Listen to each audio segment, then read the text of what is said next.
Je vais de m'asseoir pour vous expliquer pourquoi j'ai arrêté d'aller au gym. Donc j'allais au gym principalement parce que je voulais avoir le corps de mes rêves. Mais j'ai l'impression que je commençais à développer ce qu'on appelle body dysmorphia.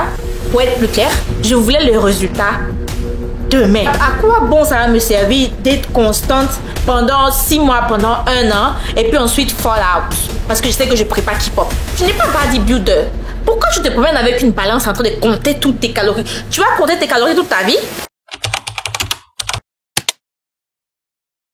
Hello guys! J'ai l'impression que ça fait 1 an qu'on s'est pas parlé alors que ça fait peut-être juste 1 mois. Presque 2 pas. Est-ce que ça fait déjà 2 mois? Je pense pas, non. Je pense pas. Donc, généralement, je filme avec mon téléphone. Donc, quand je prends ma caméra comme ça, là, j'ai l'impression que c'est vraiment du sérieux. Par contre, c'est la première fois que je filme avec ma coiffure. Hein. Wow! It's giving. En fait, le truc, c'est que c'est pas que j'ai pas envie de filmer. J'adore filmer. J'adore me filmer pendant que je suis en train de parler comme ça. J'aime ça. Bon, c'est vrai que c'est pas tous les jours que tu es dans le mood. Donc, quand je suis pas dans le mood, bien sûr, j'ai pas pour ma caméra. Mais c'est pour dire que quand je veux faire des vlogs, parce que c'est pas seulement des vlogs que je veux faire, right? Mais il y a des vidéos qui sont un peu plus des sujets bien précis quand je vais m'asseoir pour parler. Souvent, j'ai l'impression que je me dis, mais Marianne, qui va t'écouter? Qui va t'écouter? Like, what are you talking about? J'ai appris à me foutre un peu plus de l'opinion des autres, mais n'empêche que, surtout quand c'est sur les réseaux sociaux, et puis tu sais, les gens vont te regarder. I don't know, vous comprenez un peu, non? C'est pas très... Tu t'es pas très sûr de toi. C'est que la confiance n'est pas totalement là. Parce qu'il y a tellement de concurrence. La concurrence, elle est rude. On n'est pas en 2016 où il n'y avait pas beaucoup de personnes sur les réseaux. Là, on est en 2025 où presque tout le monde est en train de se lancer sur les réseaux. Donc, tu as cette concurrence, cette façon de vouloir parfaire ton contenu. Il y a ça. Et puis, il y a aussi, parce que tout est une question de personnalité, ok? Tu n'as pas venu te montrer quelque chose que tu n'es pas. Bon, après, propre à chacun, si ça marche pour toi, tant mieux. Mais moi, j'ai plus prôné ma personnalité. C'est pour ça que je me concentre plus sur les vlogs. Mais quand je fais des vlogs aussi, ça prend du temps pour filmer les vlogs. C'est même pas seulement pour éditer, c'est plus pour filmer. Parce que sachant que pour éditer les vlogs, c'est pas si compliqué que ça. Mais c'est pour filmer qui est compliqué parce que tu dois alimenter ton vlog, right? Si je sors quelque part, si je vais quelque part, faut que je filme. Donc il y a cette envie constamment là de vouloir avoir assez de vidéos pour pouvoir faire un long vlog. Bref. Donc, c'est entre ça que je suis mitigée. Par exemple, sur YouTube, je sais que c'est compliqué d'avoir des vues sur YouTube. Du coup, mais je suis très reconnaissante même si c'est 2 personnes qui ont mes vidéos. En tout cas, c'est une chose qui est sûre et certaine. C'est-à-dire que je sais que c'est des gens qui regardent. Donc, même si c'est 2 personnes, au moins, il y a quelqu'un qui a regardé, right? Je n'ai pas venu m'asseoir ici pour dire, non, il y a personne qui regarde mes vidéos. Non, il y a des gens qui regardent mes vidéos. Même si c'est juste 50 personnes. 50%, ça remplit. 50 personnes, ça.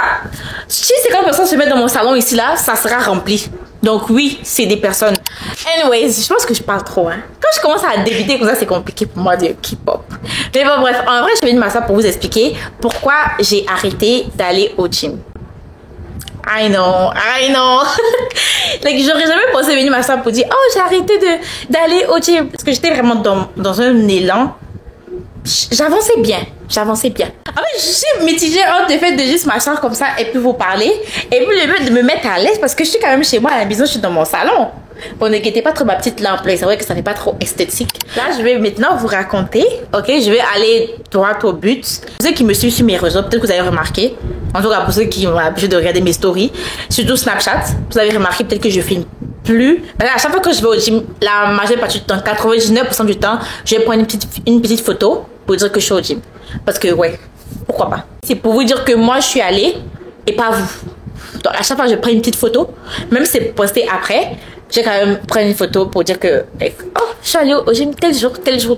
C'est aussi une façon pour moi de tracer ma consistance. Donc, à chaque fois que je vais au gym, je prends une photo. Mais si vous voyez que je prends plus de photos, c'est parce que justement, j'ai arrêté d'y aller. Donc, la question, c'est pourquoi? Je vais vous donner 2 raisons principales. C'est vrai qu'il y a peut-être... Je sais pas s'il y a d'autres petits facteurs, mais en parlant, en vous expliquant, sûrement que peut-être ça va me venir. Mais sinon, pour l'heure, il y a 2 grands facteurs pour lesquels j'ai arrêté d'aller au gym. D'abord, pour vous mettre dans la petite histoire, ça fait 2 ans maintenant que je fais de la musculation. Après, je soulève pas lourd, hein, ok? Moi, je vais pas être bodybuilder. J'ai commencé spécialement pour l'esthétique. Après, plus tu y vas, plus il y a d'autres raisons qui font que tu restes. C'est-à-dire, il y a d'autres raisons qui font que tu aimes aller. Donc, ma première année, c'était vraiment, c'était pas, je dirais pas que j'étais consistante du 1er au 31, pas du tout. Alors là, pas du tout. Il y a eu des périodes même où j'ai arrêté, il y a eu des périodes où j'étais vraiment à fond. Et très souvent, les périodes où j'étais à fond, c'était en hiver. Parce qu'en hiver, il y avait pas beaucoup d'activités à faire dehors. Donc, moi, j'étais constamment au gym. Les moments où j'étais pas très constante, c'était plus, des moments qui étaient un peu plus difficiles pour moi. C'est-à-dire, par exemple, soit avec le travail, j'étais trop occupée avec le travail, parce que j'ai des horaires vraiment... Oh, si je m'assois pour vous parler de mes horaires, on va pas finir. Donc, j'ai des horaires vraiment qui sont mélangés. Moi-même, souvent, je n'arrive pas à keep up avec mon schedule. Vous savez que souvent, c'est ça qui faisait que j'étais pas constante. C'était vraiment pas un truc que... C'était pas en mode là, oh, je veux plus y aller. C'est juste que je n'arrivais plus avec mon emploi du temps. Si vous entendez le bruit, c'est ma machine à laver qui est en train de se vider. Je sais même pas pourquoi c'est maintenant j'ai fait la lessive. Il est 15h, presque 16h. Oh my goodness, j'aurais dû faire ça après. Parce que déjà la première année, c'est plus... Tu sais pas trop ce que tu fais. Donc moi, ma première année, je savais pas ce que je faisais sous les premiers mois. C'est peut-être, on va dire, après un bon 6 mois comme ça que j'ai su vraiment les exercices qui allaient plus avec les objectifs et aussi comment les exécuter parce que les formes là, franchement, quand tu débutes, c'est pas facile. Mais avec beaucoup de persévérance, j'ai su, m'améliorer et je suis très très fière de moi parce que j'ai fait vraiment un long chemin et cela toute seule. Bon, bien sûr, avec l'aide des réseaux sociaux. On va quand même dire un grand merci à toutes ces personnes qui créent du contenu gym sur les réseaux sociaux parce que ça nous aide beaucoup. Anyways, venons maintenant au point principal. 2025. En début d'année, j'étais très motivée, comme tout le monde, je vous l'accorde. Mais une chose qui est sûre, c'est que ma motivation n'est pas partie. C'est là même où je vous parle, j'ai pas perdu motivation. Le premier point pour lequel j'ai arrêté d'y aller, ça fait à peu près 2 mois maintenant que j'y vais plus. Je pense la dernière fois que j'étais allée, je me souviens plus, c'était peut-être en mars. Et là, on est en mai. Donc, dites-vous. Alors, ce qui s'est passé, c'est que je suis tombée dans une sorte de comparaison en ligne. C'est vrai que j'ai donné le crédit. Vous voyez, j'ai donné le crédit tout à l'heure à toutes ces personnes qui créent du contenu, qui nous montrent leur évolution. Donc, j'allais au gym principalement parce que je voulais avoir le corps de mes rêves. Et le corps de mes rêves, je le voyais sur les réseaux sociaux, à travers des photos, à travers des vidéos, pour dire que je suis tombée dans une sorte de comparaison dans le sens où je vais me dire, oh, je suis pas assez fit, je suis pas assez musclée. Je cherche pas à être musclée. Vous comprenez ce que je veux dire? Et quand tu vois des filles avec des corps, oh my gosh, I'm not better than a man. Une chose avec moi, c'est que si je vois qu'une fille est bien fit, elle est bien chargée sur elle, je vais admirer, je vais regarder. Oui. Je vais passer 10 minutes en train de regarder les corps des gens. Je l'avoue. Ça peut être une grande source de motivation, mais en même temps, ça peut être une grande destruction. Et le pire, c'est que ça devenait toxique. J'ai un beau corps. Déjà, j'ai une bonne fondation. J'ai une très belle morphologie. Et on me le dit. Mais j'ai l'impression que je commençais à développer ce qu'on appelle body dysmorphia. C'est-à-dire le fait de se regarder dans la glace et puis ça a l'impression que tu vois autre chose que ce que les autres voient. Oui, mais tu es loin de la réalité. C'est comme je peux me regarder souvent dans le miroir et puis je trouvais que j'étais trop mince. Pour être plus clair, je voulais le résultat demain. Là, je vais aujourd'hui et puis je vais avoir le corps de mes rêves le lendemain. Pourtant, je sais que it takes time. Et non seulement ça prend du temps, mais en plus, toi, tu viens à peine de commencer. Comment tu peux commencer, ça fait juste quelques mois, et puis je te compare à une personne qui a fait 5 ans dans la musculation. C'est pas possible. Comment tu peux vouloir un corps qui a été travaillé pendant 5 ans en juste un jour? C'est pas possible, Marianne, c'est pas possible. Et je savais que c'était pas possible. Au début, c'était easy peasy, ok? Je me mettais pas trop de pression, j'y allais tranquillement à mon rythme. Mais après, c'est rentré trop dans l'histoire de je veux avoir ça demain. En plus, en tant que femme, on a nos hormones, on a nos règles. Donc souvent, tu te sens ballonnée. Souvent, je sens que j'ai un peu trop de chair. Surtout au niveau de mon dos. Souvent, j'ai l'impression que j'ai des bourrelets et ça devenait un peu trop. Alors que là où je vous parle, c'est bon. Hein? J'ai passé ce stade de toxicité. Ça va mieux. Mais c'est juste que ça devenait un peu trop. Vous n'avez pas forcément remarqué, mais c'est moi qui ai remarqué parce que justement, c'est à moi que ça arrivait. J'étais consistante. J'ai respecté ma parole. J'y allais à fond. Et en plus, c'était quoi? C'était le gym de juste en bas de chez moi. Et ça, c'est un autre point sur lequel je vais renchérir tout à l'heure. Et puis, pour avoir ce corps-là aussi, là, c'est pas seulement le gym, il y a la nutrition. Par exemple, moi, je fais très attention à ce que je mange. Ok? Je suis vraiment picky En plus que j'ai fait la nutrition, pour ceux qui ne savent pas. Mais en même temps, je ne dirais pas que je suis la plus healthy qui existe. Donc je connais mes struggles. Au moins, moi, je connais mes struggles. Quand ça a commencé à se dégrader, c'est lorsque j'ai décidé de perdre du gras au niveau de mon ventre. Mais je sais très bien que c'est impossible de perdre du gras seulement une seule partie de ton corps. C'est pas possible. Tu dois manger dans un calorie déficit, mais en même temps, tu dois prendre plus de protéines pour pouvoir garder tes muscles. On est d'accord? Donc, c'est ce que j'ai essayé de faire. C'est pas que j'ai peur de maigrir ou quoi que ce soit, mais j'avais peur de perdre des muscles. Ça fait du sens, right? Ce qui m'a fait réaliser que ça devenait toxique, c'est lorsque j'ai commencé à me poser des questions, des questions existentielles. Si tu as le corps de tes rêves demain, supposons, est-ce que tu vas arrêter d'aller au gym? La réponse est automatiquement non. Parce que même si tu arrêtes, tu vas perdre ce corps-là. C'est que tu as travaillé dur là. Supposons que tu es allé constamment, on va dire 3 ou 4 fois par semaine, pendant 3 ou 6 mois. Ça, c'est pour ceux qui sont aussi peut-être dans le même cas que moi, ou ceux qui veulent commencer, ceux qui ont déjà commencé, bref. C'est des questions que vous devez vous poser. Parce que moi, j'ai compris que c'est pas juste je veux avoir ce corps-là et c'est bon, j'arrête. Je vais continuer parce que je sais les bienfaits du sport sur moi, sur ma santé, que ce soit ma santé mentale, ma santé physique, à presque tous les niveaux. Donc, je sais que c'est un truc que je veux faire constamment. Mais, à quoi bon ça va me servir d'être constante pendant 6 mois, pendant 1 an, et puis ensuite fall out? Parce que je sais que je ne pourrais pas keep up. Manger 150 grammes de protéines par jour, that's insane. Parce que là, tu comptes maintenant. Est-ce que j'aime me promener avec une balance tout le long de ma vie? Non. Heureusement, je ne suis pas tombée dans les extrêmes. OK? Et ça, je le dis parce que tu n'es pas bodybuilder. Pourquoi tu te promènes avec une balance en train de compter toutes tes calories? Tu vas compter tes calories toute ta vie? Chose que tu ne peux pas terminer, ne commence pas. Si tu sais que tu ne peux pas manger 150 grammes de protéines par jour durant toute ta vie, alors ne commence pas. Parce que si tu arrêtes, tu vas perdre. C'est aussi simple que ça. C'est quand j'ai compris ça, je me suis dit, OK, Marie-Ange, calm down, slow down. Tu as toute la vie pour avoir ce corps-là.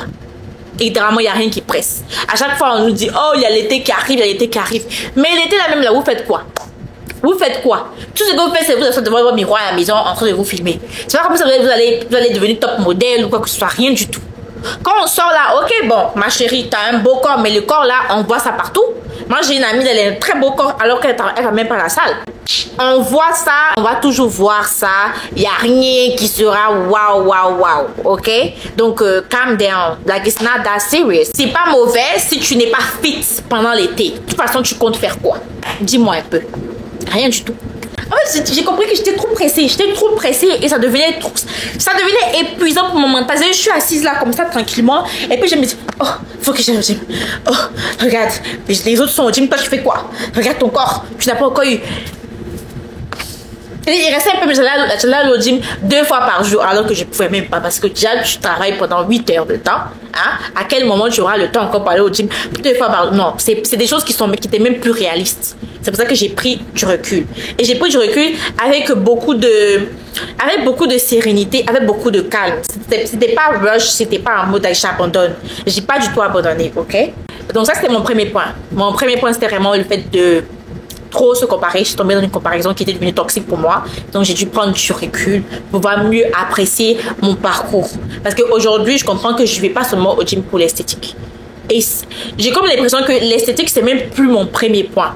Et que mon premier point, c'est vraiment avoir un corps que je pourrais maintenir sur un long terme.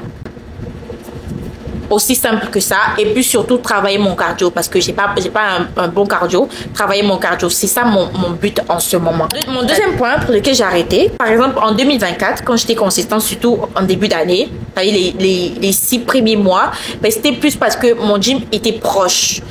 Et souvent, on néglige le fait d'avoir un gym proche ou accessible ou avoir des machines nécessaires. Bref, juste avoir des équipements nécessaires à proximité.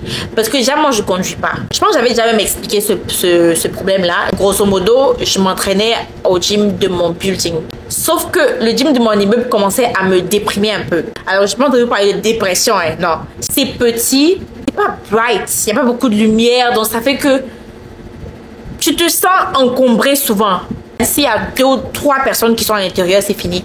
Tu ne te sens plus à l'aise, en tout cas pour moi. Et quand il n'y a personne, ok. Mais je ne peux pas vraiment contrôler ça. Donc, il y a des gens qui vont quand même s'entraîner. En 2024, mon gym était proche. C'est-à-dire que je marchais littéralement 5-6 minutes, je suis arrivée au gym. C'était vraiment le bonheur.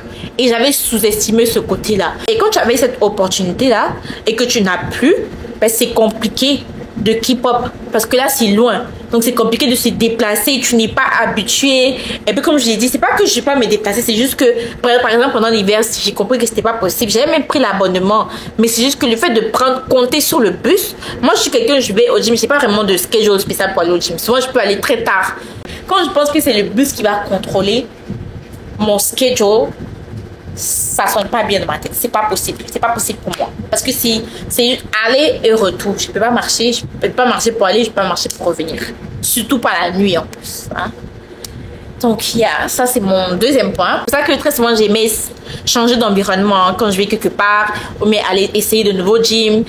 J'aimais ça sortir un peu pour ne pas trop rester dans ce trou-là dans lequel j'étais, et il n'y a même pas assez de machines. Littéralement, c'est juste une seule machine avec laquelle je fais presque tout, et puis j'utilise plus les poids et c'est tout. Donc ça me manque.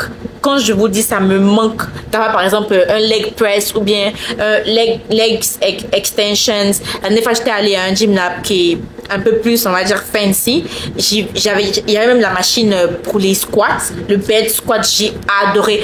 Et franchement, quand je pense à tout ça, je me dis, j'ai besoin de ça. L'expérience au gym, mixte, où il y a plusieurs personnes, qui ont peut-être les mêmes objectifs que toi, ou bien qui sont, on va dire, un peu plus même avancés dans la matière, ben ça motive. Moi, je sais pas pour vous, mais j'aime les endroits où je vois d'autres personnes eux aussi en train de travailler. Ça te motive d'une certaine façon. Mais là, je suis vraiment encore mitigée. Et le troisième point, je pense, ça sera vraiment mon schedule qui est pas trop régulier. Ok, mais ça c'est pas vraiment un grand facteur parce que dans tous les cas j'arrive à avoir du temps libre pour moi. Prenez-moi comme exemple et essayez de ne pas reproduire les mêmes erreurs que moi j'ai faites. Mais si je dois donner un conseil à une personne qui a commencé, quand tu commences, tu vois, t'as l'adrénaline de vouloir aller tous les jours, par exemple. Tu es vraiment motivé au début, c'est toujours comme ça. Au début, tu es toujours motivé. Alors, à cette personne-là, ce que je peux donner comme conseil, allez à votre rythme. Rêvez grand, oui, mais soyez réaliste.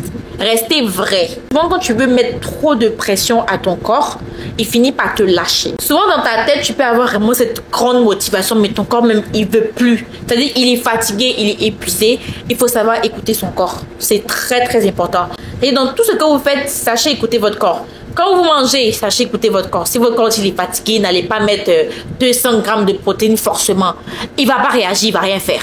Et vous allez vous étouffer après. Ne soyez pas trop pressés. Et faites pour vous. Ne faites pas pour les gens d'abord. Parce que si vous voulez compter sur les gens même qui seront là en train de vous parler, c'est des personnes qui n'ont jamais même le pied au gym. Si vous voulez vraiment aller constamment, vous voulez aller, c'est un lifestyle. C'est pas juste, je veux un résultat de 1 mois, parce que le résultat, il va partir, évidemment. Donc, pensez loin. Ne pensez pas juste à demain, d'accord? C'est comme quand vous économisez votre argent. Vous économisez votre argent pour penser au futur, non? Bah, c'est pareil avec votre corps. Parce que c'est un investissement que vous faites. Donc, vous voulez pas juste faire un investissement à courte durée. Parce qu'après, ça va pas tenir. Donc, pensez à faire un investissement à longue durée. Si tu veux modifier ta nutrition, manger un peu plus de protéines, bah, vas-y doucement. Il y a plein d'alternatives que vous pouvez faire pour pouvoir augmenter vos suppléments dans votre alimentation. Moi, ce que je recommande toujours, c'est de manger les protéines au lieu d'aller les boire. Parce que les suppléments là, souvent c'est brûle de sucre. Aux barres protéinées, chips protéinés qui contiennent 100 ingrédients, on ne sait pas d'où ils sortent. On ne connaît même pas les noms de ces ingrédients là. Faites très attention.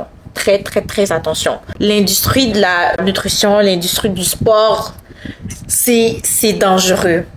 C'est dangereux, c'est-à-dire que ça peut vous impacter vraiment mentalement. Vous pouvez devenir comme les personnes qui sont accros à la chirurgie.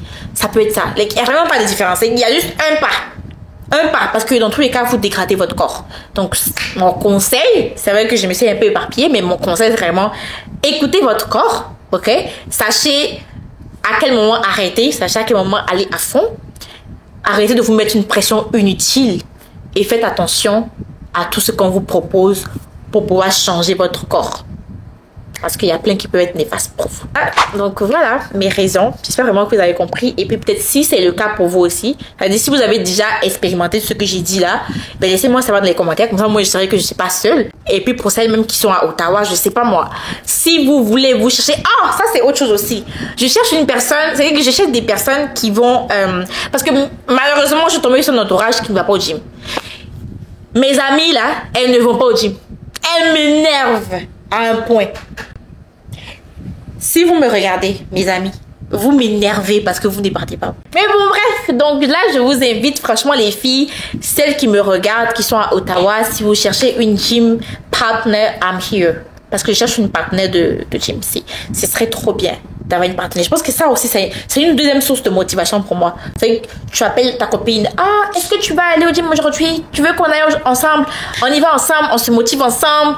Oh my god, j'aime trop ça. Je pense que j'ai parlé ça sur TikTok pour voir si, parce que très souvent les filles là, c'est plus facile qu'elles répondent sur TikTok et tout ça. En tout cas, bref. Donc c'est ça. Si vous voulez, je suis là. Que ce soit débutante, avancée, peu importe. Je suis preneuse, je ne juge pas, je ne trie pas. Et puis ce que je peux vous apporter, je vais vous apporter. Vous, ce que vous pourrez m'apporter, vous allez m'apporter. Et puis ensemble, on va se motiver, ok? Sinon, pour vous dire, j'ai pas perdu ma motivation, ok? Et puis j'ai pas perdu aussi mon goal. Oui, je veux toujours avoir ce dos parfait que j'ai vu sur le balcon là. Jusque là, j'ai pris du recul pour pouvoir mieux revenir dans le game. Avoir une autre approche qui sera beaucoup plus saine pour moi. Donc c'est ça. Donc pour le moment, je dirais pas que... On va appeler ça comme une pause. On va dire que c'est une pause nécessaire. Et en plus de ça, récemment, je m'étais foulée la cheville. Mais là, ça va mieux. Et je peux courir même d'ici jusqu'à Toronto. Donc ça va beaucoup mieux. Et ouais, donc je vais reprendre mes activités petit à petit. Oh! Faut vraiment que je fasse un update. Vous vous souvenez la dernière fois que j'étais partie, j'ai parti faire les cours de danse là. Peut-être que je vais vous expliquer ça dans une autre vidéo. Ouais. Tu peux faire des petits updates comme ça, par-ci, par-là, vite fait. Comme ça, au moins, vous saurez un peu ce qui se passe dans ma vie. En tout cas, je pense que j'ai assez bavardé. En tout cas, comme j'ai dit là, n'hésitez pas à commenter ou même à m'écrire sur Instagram ou sur Snapchat. J'ai même mon Snapchat aussi parce que c'est là que je suis beaucoup plus active en story. Instagram, je sais pas pourquoi j'arrive pas à être trop active. Je pense que ce que les gens disent là, c'est vrai. Instagram, c'est plus... T'as l'impression que tu dois poster des choses vraiment professionnelles. Et Snapchat, c'est la vie de tous les jours. En tout cas, moi, c'est comme ça que je vois un peu. Mais j'essaie un peu. Donc, allez-y me suivre sur Snapchat si vous voulez voir mon quotidien. Et puis, je pense que c'est ici que va prendre fin la vidéo. Donc, on va se retrouver dans mes prochaines aventures. Bisous.